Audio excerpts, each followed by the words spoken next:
You're listening to an Airwave Media Podcast.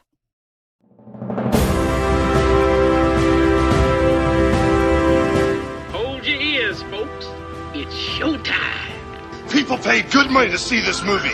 When they go out to a theater, they want cold sodas, hot popcorn, and no monsters in the projection booth. Everyone pretend podcasting isn't boring. Turn it off. Turn it off.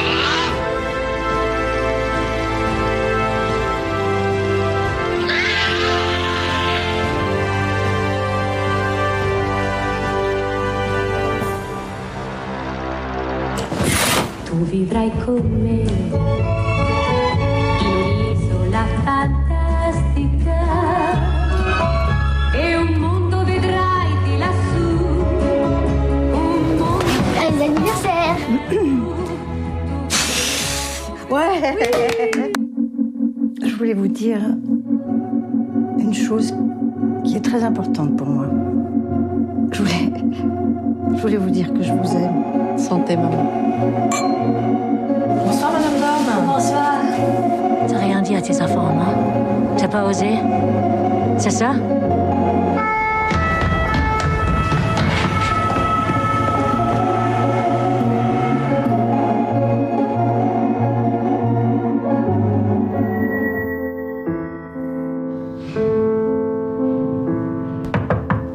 Madame Girard, votre voisine est venue vous voir. Madeleine.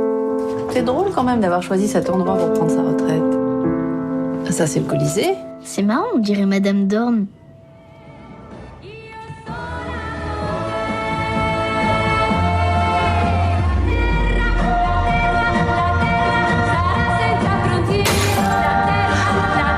Tu comprends pas, elle peut pas retourner dans cet appartement.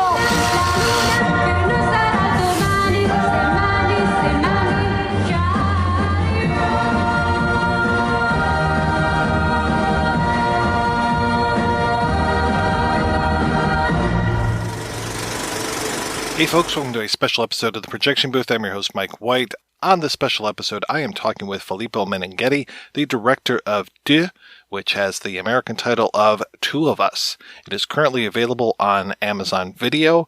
It is a very heartrending story. Absolutely cannot recommend this one enough. Check it out and enjoy the interview. How did you decide to get into filmmaking? I believe in my teenage years, I have two people that were very important to me because they started to hand on to me home video cassette of VHS at that time of wonderful directors, and I was a difficult kid, and that helped me a lot.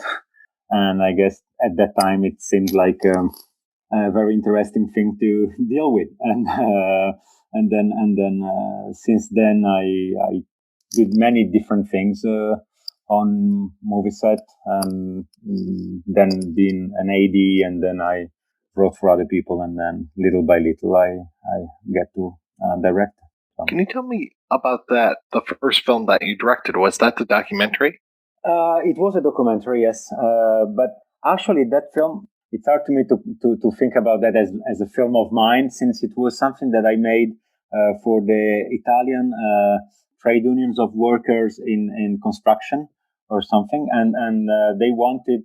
I was studying anthropology at that time, and that documentary was kind of an element of studying for me about how people manipulate their own representations, and so it was a very interesting experience. But I don't see it as my first film somehow. It's something that I did to understand a few things, but then for me, my very first film is my short L'Intruso, The Intruder.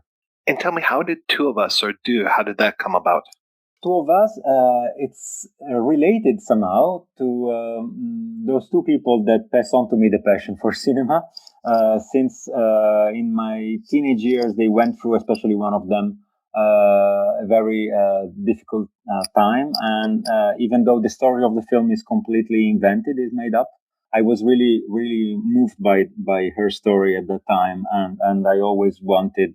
I was thought if one day I had the possibility to reach an audience, then I would have loved to tell this kind of story of self-censorship and exclusion. And so then for years I had that in mind since till the day I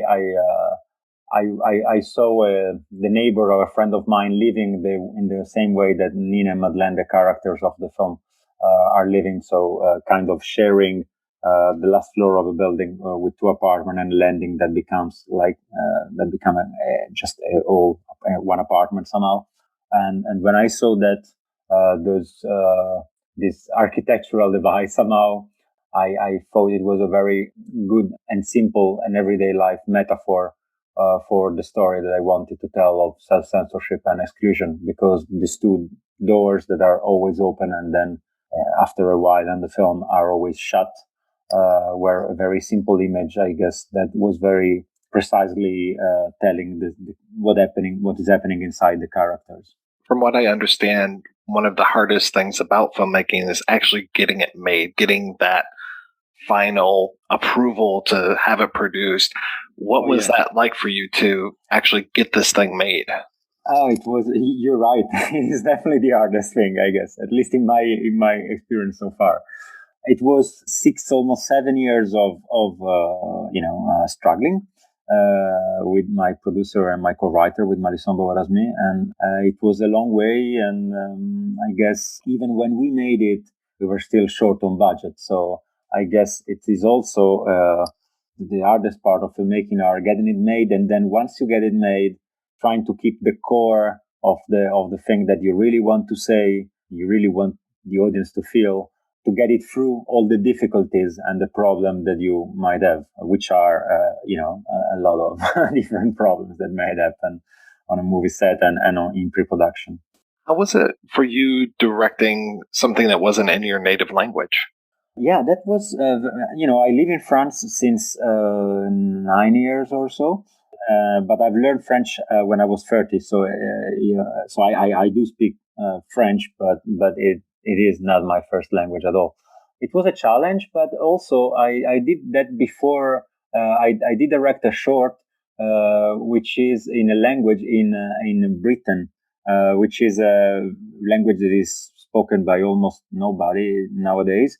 And I don't speak at all that language, and it was on purpose. So I already had this kind of experience, and I find it very, with the other one, which I didn't speak, was really fascinating, because you can be aware of so many other things that the actors are doing.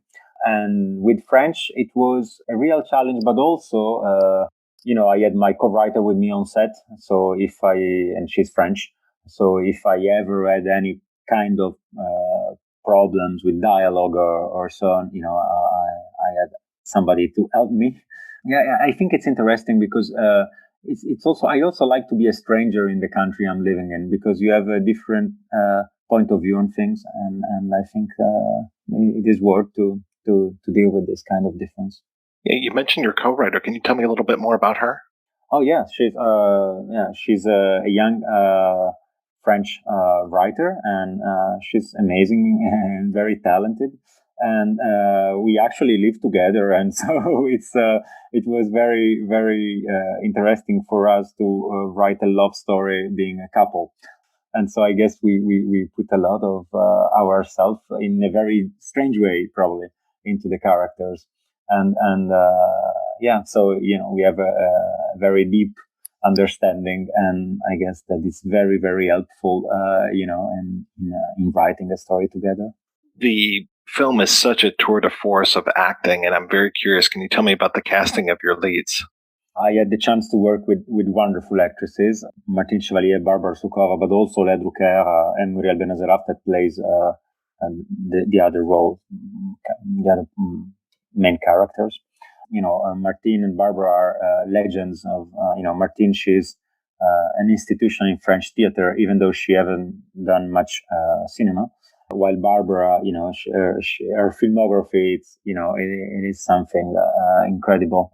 And they made me this gift of trusting me on my first feature, which was, very, very brave, I guess, from their point of view. And also, for me, it was very important to find actresses that were brave enough to represent their age in an honest way. And that was our very first conversation with both of them, I told them that I was going to shoot in very in extreme close-up with not much makeup, and so you could see the wrinkle and everything. And if they were to agree with that, and they did. And I think that's very rare and very brave that from an actress of that age to show that and to go all the way that we wanted to go. Oh, and of course, they have their amazing talent and experience. And that was for me such an opportunity to work with such a talent. What were some of the biggest challenges other than actually getting that approval and the funding to get it made? What were some of the challenges of making the film? One of the most difficult part is, since we were short on budget, we had, not many days of shooting, even though I guess if it is never enough, you always want more, even if you have more budget.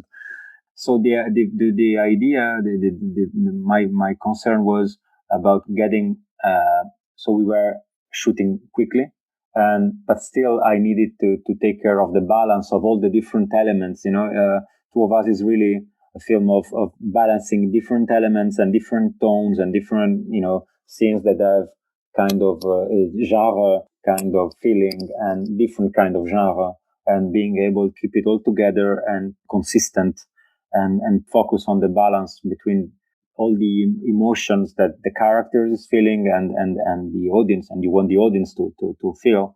That was the real concern, and something that we spent a lot of attention to. It has to make you feel pretty darn good that your first feature film gets nominated for so many awards. I mean, Golden Globe. I mean, you were even nominated for an Oscar, correct? We were shortlisted. We shortlisted when the all the way, but already it did feel completely amazing and very surprising. Very surprising. The film was kind of fragile, and for a long time I wasn't sure that we were going to make it. And so knowing that after the 7 years that we spent to get it done, when I look at the path the film has been through, I'm just grateful. It's my first feature, and I never thought that it could go this far, and the results went beyond my best expectations. So that's a true gift, especially in a year like this. I had, so many people are experiencing very bad things, of course, through the pandemic, and I had this gift and this joy of having this film, having this kind of outcome. It is such a personal film. You talked about how you knew people that were, kind of inspired you, that you knew somebody that had that open door relationship on that top floor. I imagine that you get a lot of people, well, maybe not in the pandemic, but maybe you get a lot of people that say, I have friends or I know someone that was in this similar situation. Oh, yeah. Of course, that is true. And actually, the strangest thing is when with Malison we were writing, we were kind of a couple of years into the writing. We were always trying to give the script to people that were as close as possible to the characters, aging wise or, biographically speaking. And one day we found out that there was a couple very close to Paris, one Italian and one French woman, that were living exactly the same situation, but I mean exactly the same, because we got to know a friend of hers, of them, and I really wanted them to read the script or to meet me or Malison, and they didn't want, because of course I guess they were scared that we might steal some details about their life. So and I know and I hope now that they will see the film. But then, yes, so sometimes, the relation between fiction and reality is strange. And it is true that I did this film kind of as a private gesture, thinking about people I knew and that are very dear to me. And then I found out because the film was in festival 6 months before the pandemic. So I really had the chance to meet a lot of audiences because I was traveling with the film. I met so many people after the screenings that came up to me telling their own personal stories, and that was really touching. And you realize that something that you made, thinking that it's just for some people that you knew or then it resonates with so many other people and different experiences throughout in the world, and that's a wonderful experience about it. I absolutely love the way that you use the one song as a refrain in the film to represent the better times. It is so well done. Thank you. Thank you. The idea of using the song was because with Malison we wanted to avoid to use dialogue to say, the usual love phrase sentences, that you might expect, because we both think that in real life, in the big scenes of your life, you don't talk like that, and you usually go with small talks and kind of useless sentences, but we still wanted to have that kind of strong feeling and emotion into the film. And so the lyrics of the song are very important because they are there, even though the audience, I'm Italian, so I understand it, but the French audience, that was my first audience I had in mind while making the picture, won't understand exactly the words of the song.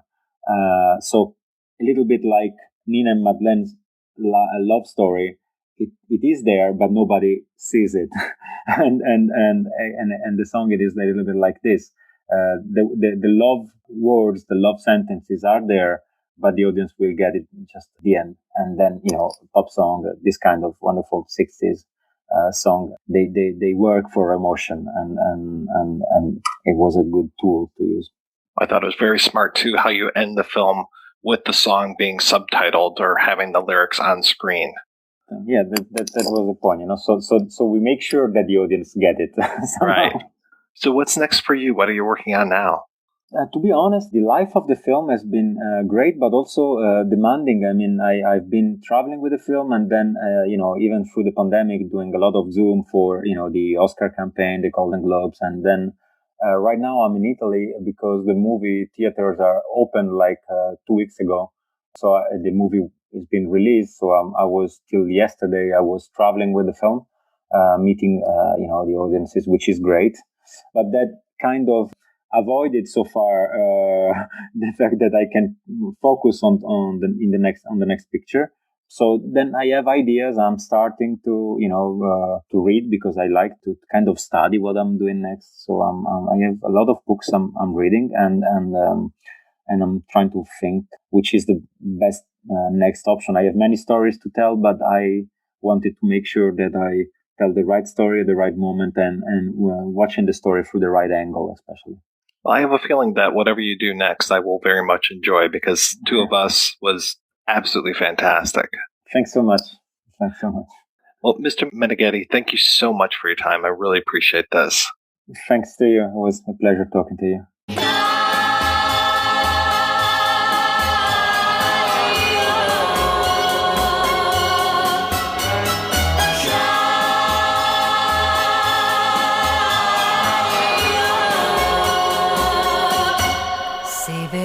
Con me sul mio carro tra le nuvole,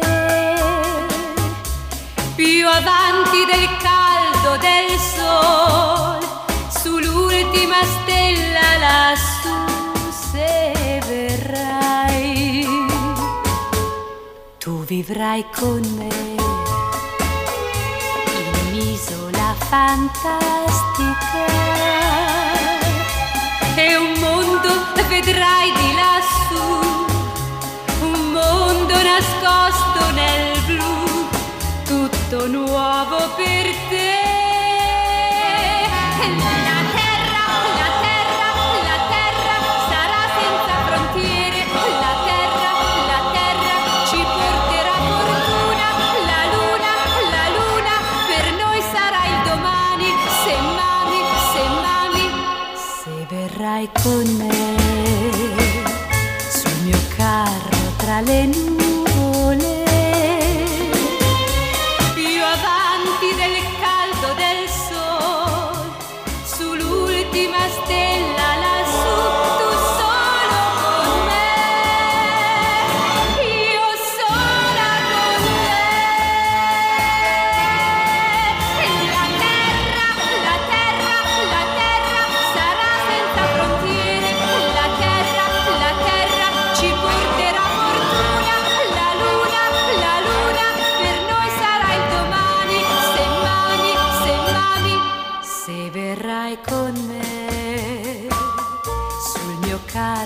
tra le nuvole.